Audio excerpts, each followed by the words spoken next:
Welcome everyone to Aircraft Carrier aka CV-101 in World of Warship Blitz. My name is Starbuck and let's get this show on the road.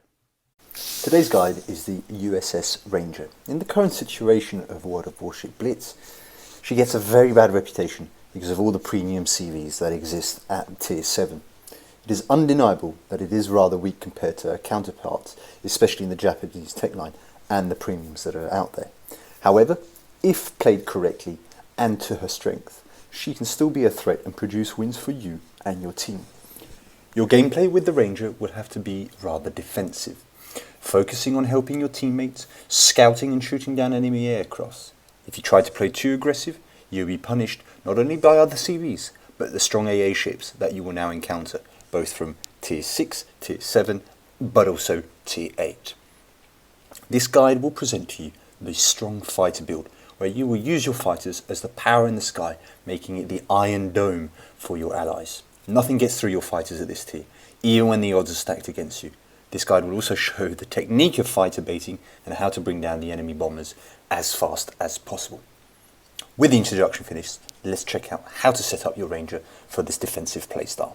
For the Elite bonus, as with all CVs in the US tech line, you'll want to select Elite Ground Service, reducing the preparation time of all your planes. The other options are completely pointless, and as I keep saying in these guides, the faster you can launch your planes, the faster you can be doing what you need to do.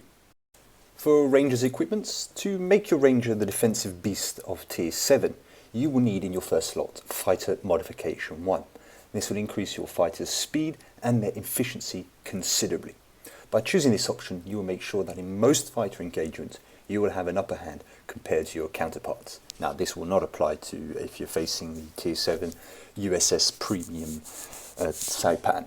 So, by choosing this option, you will be bringing down planes faster and be able to move from target to target as soon as possible. And this will be seen when you're shooting down enemy bombers, but also enemy fighters. In the second and third slots, I have selected Air Defense Modification 2 and Air Defense Modification 1.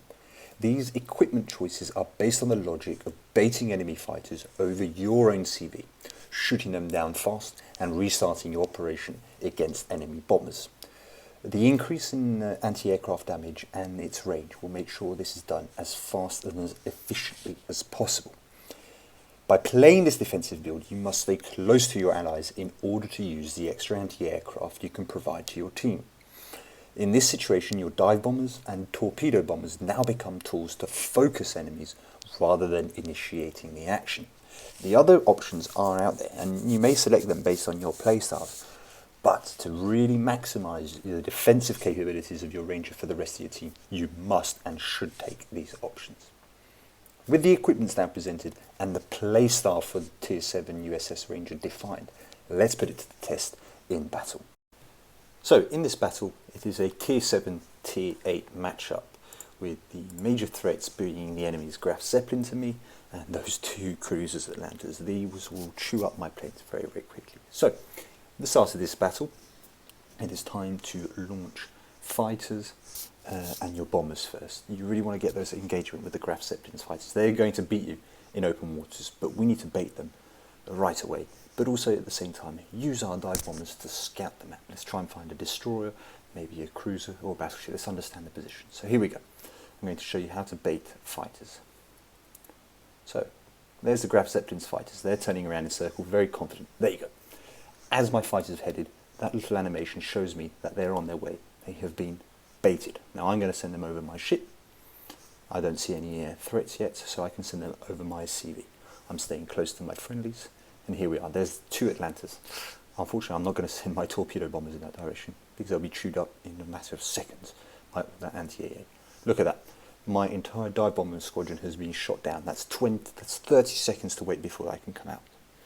So, my fighters are fighting against a Graf Zeppelin, and look at that. All of them are dead without a single loss to mine. So what can I do now? I can double tap to get me ready, send my fighters out to defend the rest of my friendlies, and there you go. I'm shooting them down slowly and surely. With my dive bombers, or my torpedo bombers, sorry, I'm going to now look and try and bring down the enemy Kajero. So here we are, trying to shoot down those Graf Zeppelins. And this is the advantage. As much as the Graf Zeppelin has strong fighters, it also has a very, very small amount of planes. The more you can shoot down quickly, the more you're going to render them useless right away. So the Kujira has been torped. I double tapped on my fighters to get there closely, but look at that, the Atlanta's come out. I've probably already lost 2 of those fighters, you see, to the enemy's AA. So you've got to be very, very careful. So I'm going to bring them back and swap them around for the next wave. I'm going to actually first, before I do that, it would seem that I should have done that, but now I'm sending them against the bombers again. Get some little bit of damage up against that. But look, there's the fighters. They're out again. How about we bait them? So I've sent in my fighters. Have they taken the bait? Have they taken? Yes, they have. You see, this is what you need to understand. There's this little movement that enemy fighters will do when they've been baited. They sort of glitch out to a certain extent. They take these weird angles when they've been baited. Well, there you go. I've sent them over my CV, and let's try and bring down as many. Why return my fighters when I can try and take down as many before I sort them out? So there they are. They've all unfortunately passed.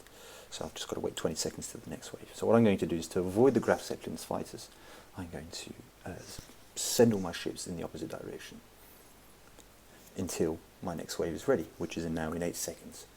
So hang on to that thought. Here we are. Keep that damage going, assisting my teammates over on this corner. There's the 2 fires. Hopefully we can get a flood out of that. And now I'm sending out my fighters. Let's get rid of my major threat with the Graf Zeppelin. So, have they taken the bait? Yes, there's that movement. You see, I've sent my fighters not directly towards his fighters. I've sent them in a different direction, waiting for them to bite. And that's what they've done. They've bit, and bit. And now they're falling like flies. Now that they've been dealt with, I can send my fighters back into action. Look at that. I'm very close to my friends, so I can help them out as much as possible. As you can see, I'm not doing a lot of damage, but I've already shot down 13 planes. Make that 14 now. You see, this entire build is about protecting your CV.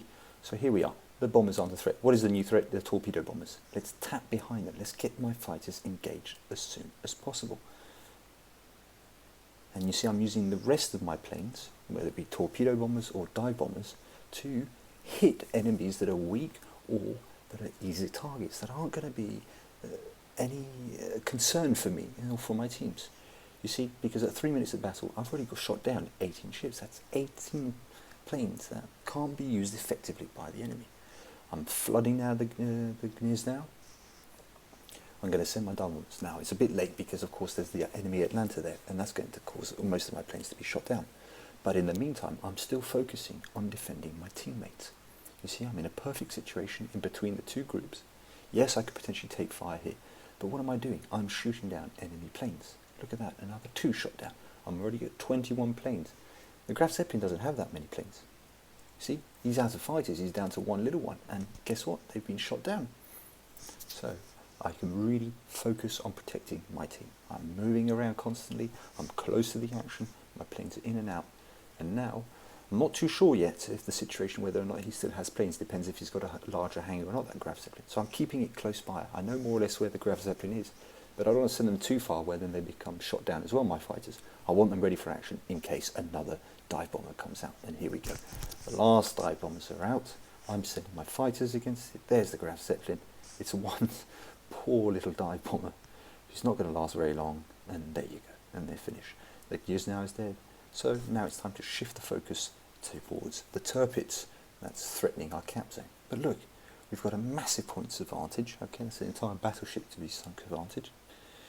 There are no more enemy planes. I still have some planes left. This is more or less a pretty comfortable situation for my team to be in. I'm protecting the area.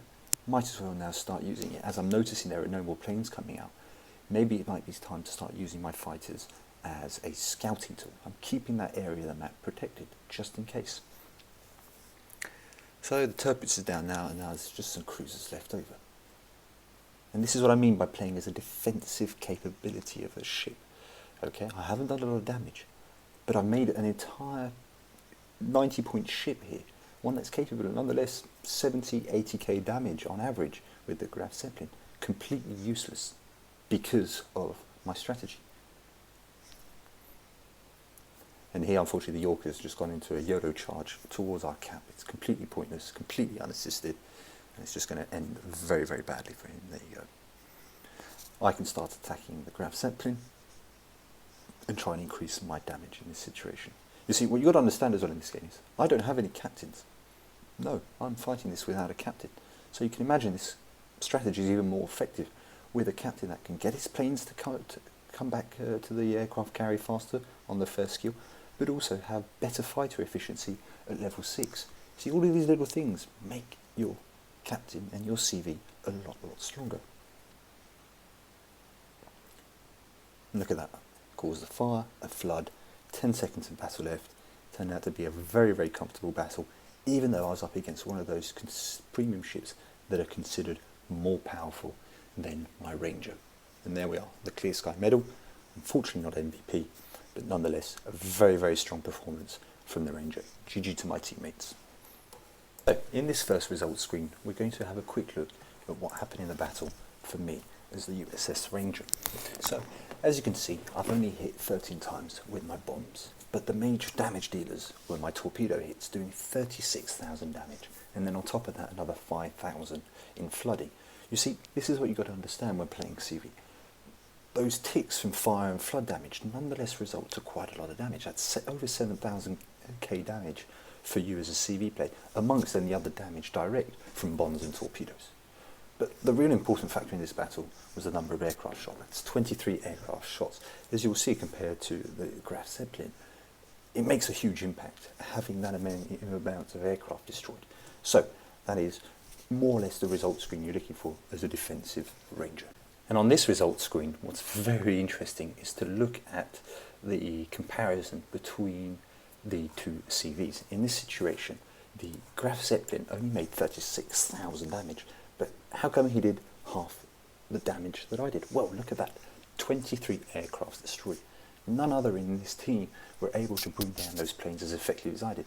And this is where the fighter efficiency modification in your equipment slots really works to your advantage. You create this protection towards the rest of the team, but at the same time effective enough to then do your proper damage as well. 61 damage, that's the second most damage in this game as well. So you really combine that defensive and the aggression that you can do with a CV. You can really have a very good game.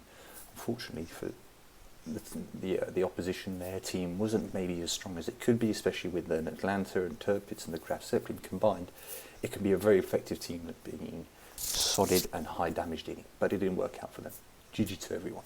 This was a really good game to showcase how to fight a bait and how defensive the Ranger can be, and that it can actually work at tier 7 even with everyone saying it's garbage.